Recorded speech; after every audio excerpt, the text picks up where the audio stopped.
Good evening.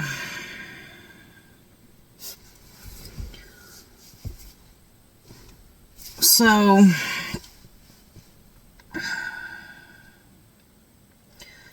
I've been doing some thinking, and I've got a pretty volatile situation on my hands right now between my son and the man who wants to insert himself as my partner. I don't know. I've lived with this man for the last 17 years, and on the day of our 17th anniversary, I got arrested. And I'm going to keep bringing it up until I'm able to heal it, because maybe some of my story can help somebody else.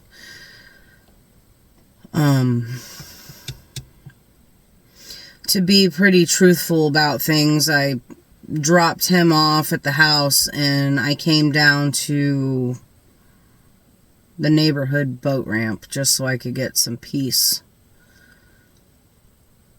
I've been doing a lot of thinking today about the mirror and how we're all mirrors.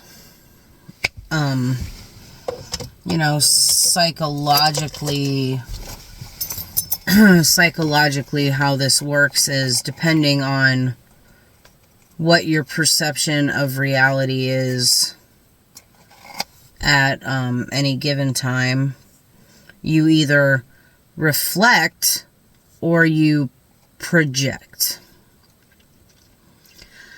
And I'm sitting in a situation where I am a reflecting mirror for everyone, because I am actively present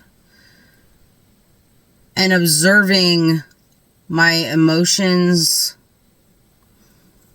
my responses, my reactions, my behavior. I'm actively observing my behavior and I'm taking accountability for it.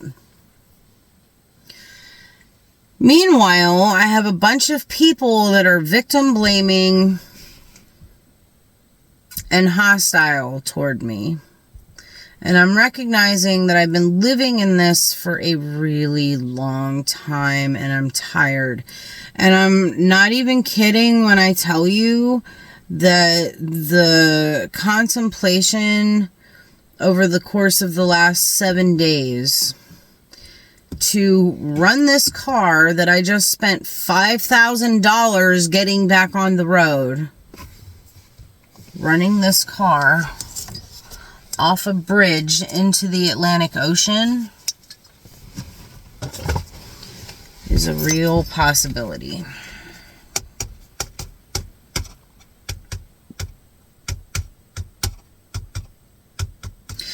And that in itself is projecting, and I know I'm projecting, but goddamn, I am so fucking tired.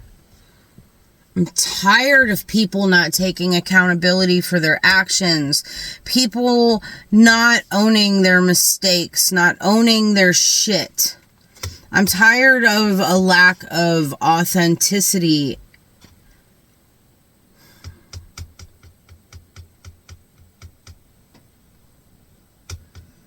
I really, really, truly just want peace.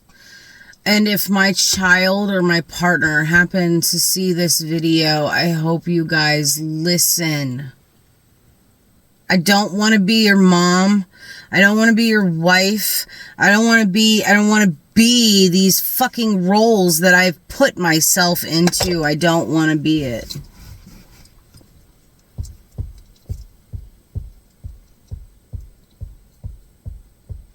I found myself in a place where I can actively see that the kids are just kids. They're little reflections of exactly who I was when I was their ages. Smarty pants, think they know everything, want to go have fun. They haven't done anything wrong. People are harming them. People are doing them wrong. People They haven't participated in anything that has created the situations that they have put themselves in. And I can forgive them because I love them. And I forgive them because I see little pieces of me in them. And I have actively been healing that trauma that I inflicted on myself for the last 2.5 years. I have been working on healing that shit. And I feel like I'm making progress.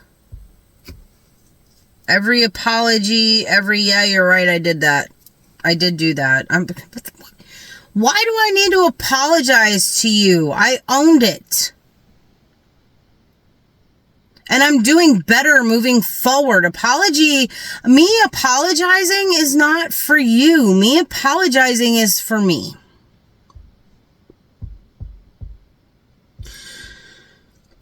And to take this one step further, a couple months ago, I was told that I was a fraud. And by somebody in my family who I thought loved me and wanted me safe and wanted to protect me.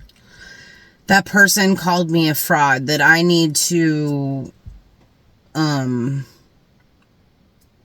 take my own advice.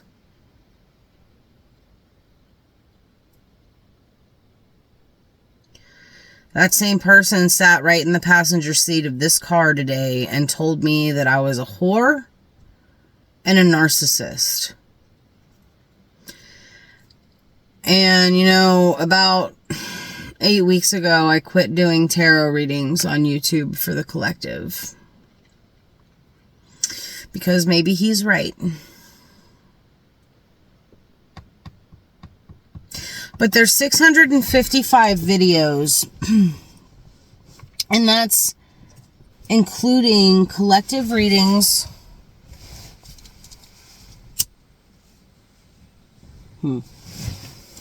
That's collective readings as well as personal readings that I've recorded, and they're unlisted to the public, only to the people who I did those readings for.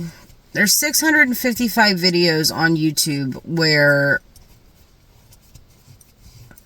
I lay out a map for what exactly I've been through in my life. Hi, I'm Naoma. I'm a 42-year-old piece of shit, according to my family. Let me tell you about myself.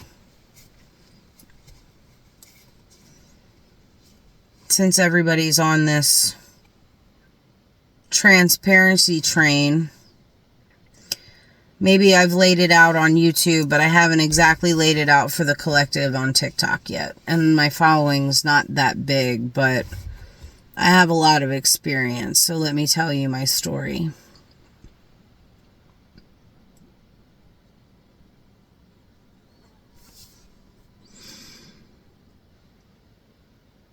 I was raised in a very Christian household.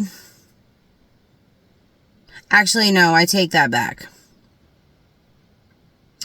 My mother was raised in an extremely Christian household. My father was raised by probably the most evil woman that I have ever seen walk the earth.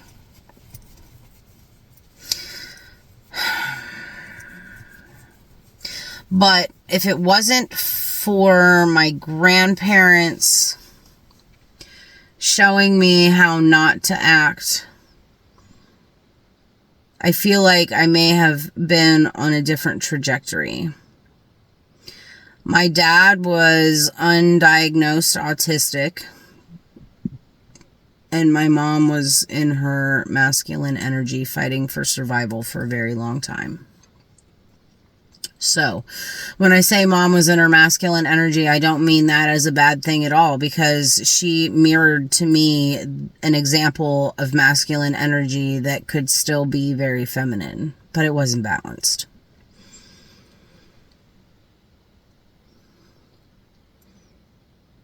When I was 6 years old, going into the first grade, my parents got divorced. Because my dad was abusive. And maybe my mom might have been a little abusive too. My dad was an alcoholic. Pretty sure that mom was an alcoholic. My mom she didn't drink for almost 20 years. And then now she'll have a glass of wine every now and then. But my dad was an active alcoholic up until he died. Back in the 80s, when I was being raised, if I wasn't by myself with my brothers, who are 3 and 5 years younger than me,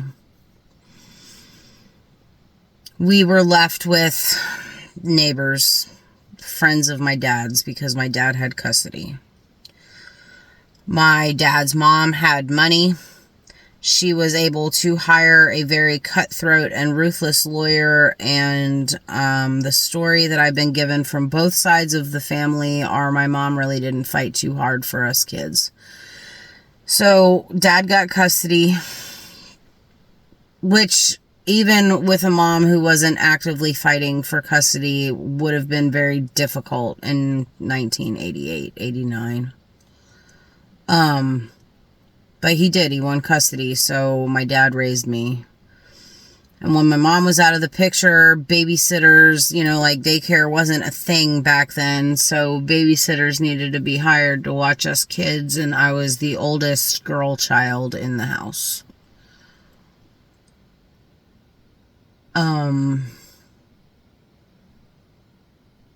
My first abuser was a babysitter.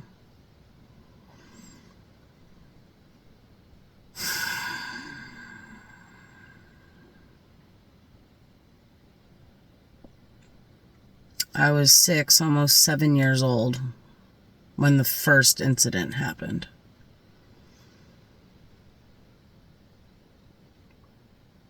He allowed his friends to also actively participate in that abuse.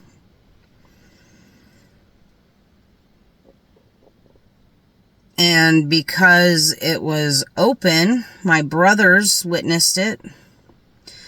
Their brothers witnessed it. And then during the day when, we were supposed to be up in our rooms playing because the babysitters were doing whatever the fuck they were doing. I'm sure they were smoking pot and fucking around. I don't fucking know. But, then their brothers thought that it was okay. And the other neighborhood kids thought that it was okay. So I was being abused in ways that I was told was a game and it was okay, and, hand over my mouth, don't say anything because this is safe. This is just a game. Shh, this is fine.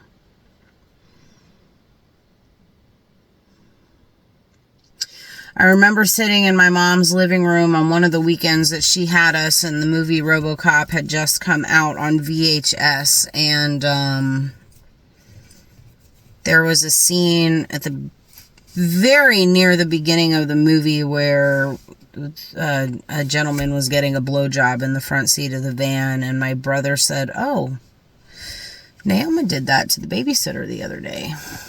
My brother Sean is 2 years younger than me, so he doesn't remember that, and Alec doesn't remember it at all. But, that got my mom on the phone with the police, and because the way the laws were written back then, the custodial parent was the one who was ultimately in charge of pressing charges, and my dad had the charges dropped, and the man was never charged for what was done to me.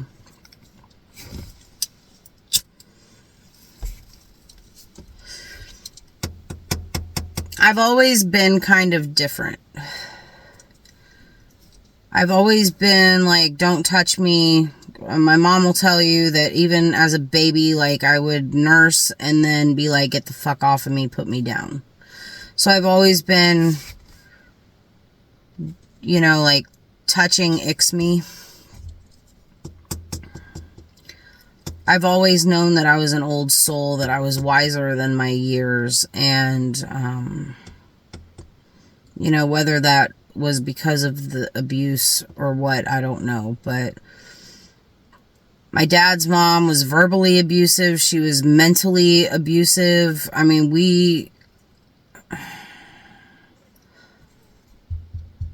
my whole family's been traumatized. So then, okay, let's fast forward a couple years. When I was like 15,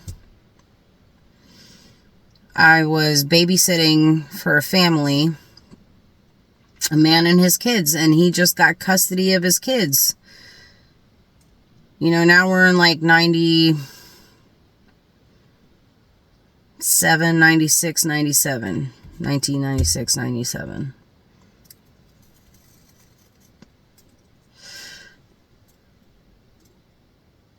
I slept with this man who was 20 years older than me. The next weekend, him, his cousin, and a friend of theirs went out, got some crack, came home, smoked the crack while I was sitting in the living room. The kids were in bed. They had just got back. And decided that they wanted to party. And I had a fucking train run on me. Again, under the guise of this is okay. And I was a kid and I didn't know any better. And I thought that it was fucking cool to smoke crack with these guys and to party.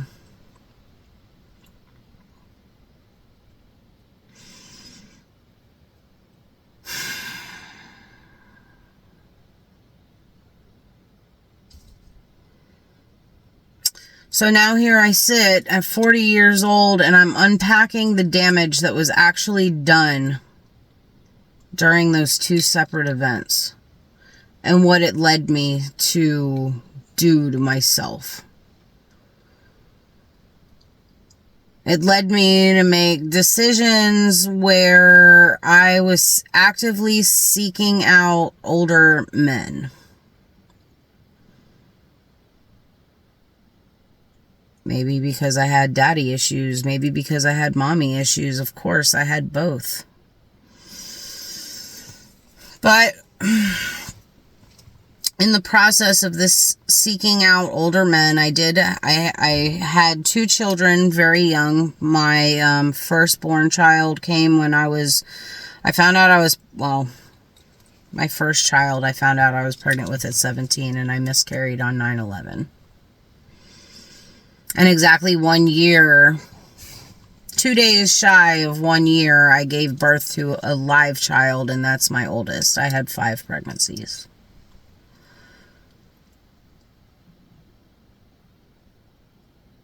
And then along came Katana.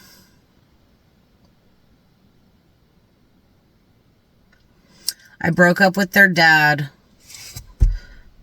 And there was Dave, a coworker from work. He lived with me for like 2 weeks that I had a little bit of a sexual relationship with. And there was Gary, who is the same age as my mom. So he's 21 years older than me. And I watched my oldest child take his first steps in Gary's kitchen. And I was having an affair with a married man. And there was Tom, and he was only, like 7 years older than me. And then, of course, I married my husband, who's also 7 years older than me. And then when I moved to North Carolina and we separated, me and Adam got together. So I have a history of being with older men. Specifically, older, unavailable men.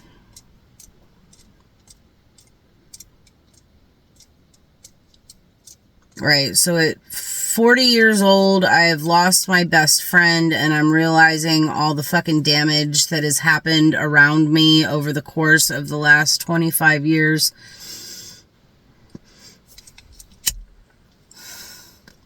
And it's all because of me and the meaning that I put on things subconsciously without realizing it. I've literally been my worst enemy my whole adult life.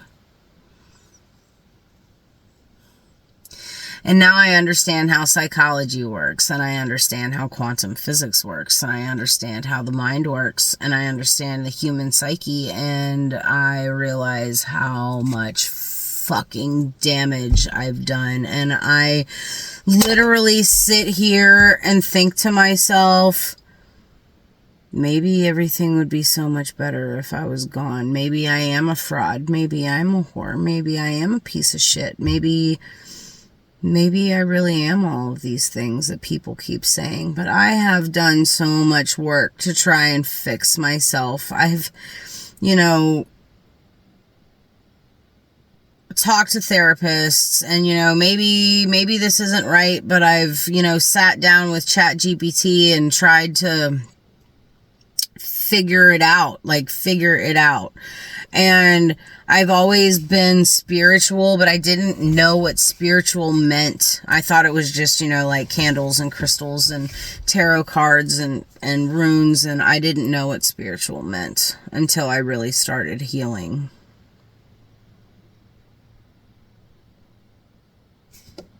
My son hates me.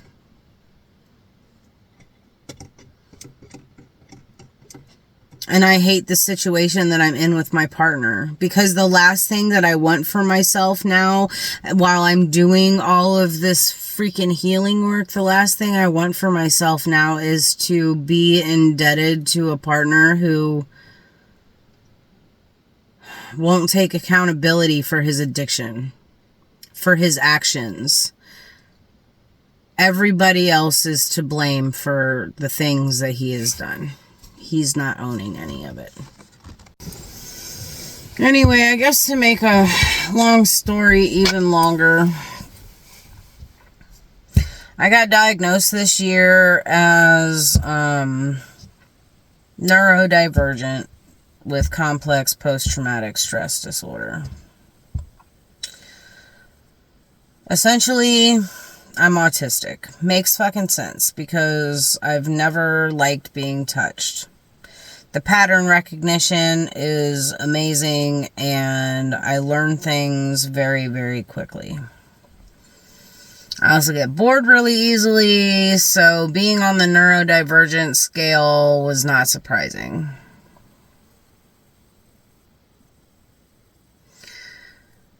And I think that it has been a tough adjustment for the people in my house to recognize that they just cannot continue to treat me the way that they treat me, because my brain doesn't work like everybody else.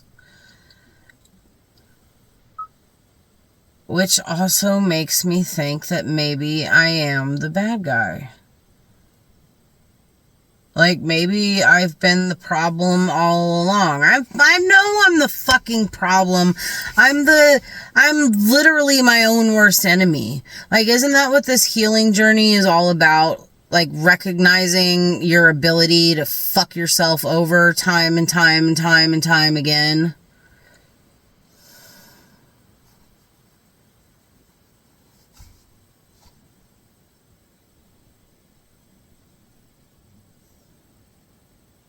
So I quit reading tarot cards a couple months ago.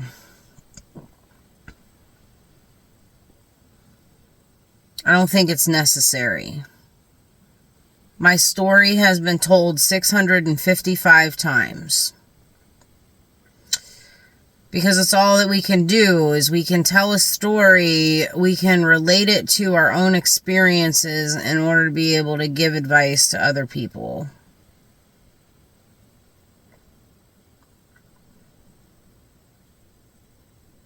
I like helping other people, and I like the tarot cards, and I'll probably still continue to collect them because I love the artwork. But when you sit there and you call somebody a fraud, a piece of shit, a narcissist, the bad guy, a whore, they start to think that that's what they are, and that's the cycle that I'm living right now. I don't want perfect out of a partner. I just want accountability, safety, and peace. And I don't have that right now, so I don't feel like I'm in a position where I can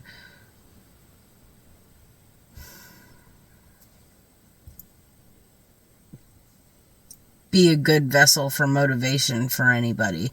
But maybe I can get on TikTok and tell everybody my fucked up story, and maybe people will fucking get some motivation out of that. I don't know. Like, I don't know if I want to be the sounding board for, 42-year-old women who were abused by their babysitters and fucked in the head by their parents. A couple weeks ago, my mom said to me, "Jesus Christ, Naoma, heal yourself and move on with your life." Just because I spoke my truth.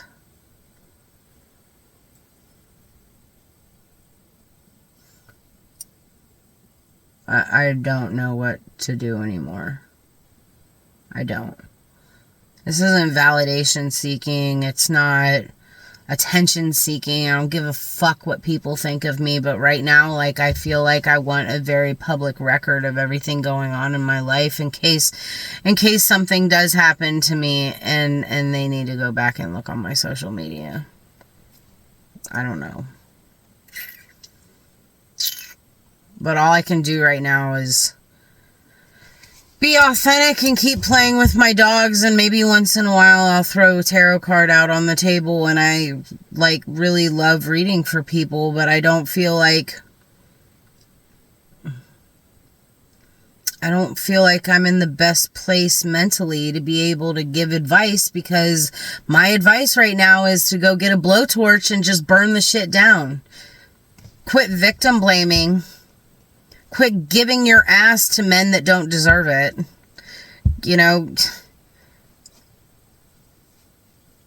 I feel like my shadow wants to come out and play more than my higher self does. So that's where I'm sitting at today. In silence, alone in my car, staring at the dark abyss of water in front of me right now. I'm literally sitting in front of the Albemarle Sound, and I'm parked in a way that all I've got to do is put my car into first gear and drop the emergency brake, and bye.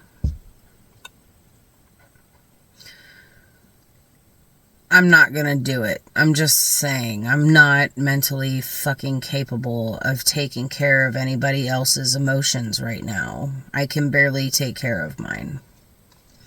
And thank God for friends like Wes. Galactic 44 Healer, I believe he's changed his name to since he got banned off YouTube. He's now on TikTok. Please go check him out. Friends like Wes, friends like Max, friends like Delisha, friends like Wendy, my daughter, Sai.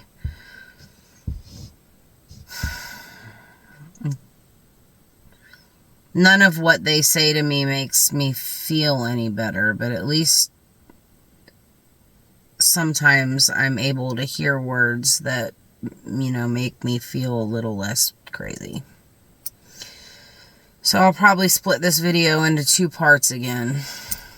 All right, good night.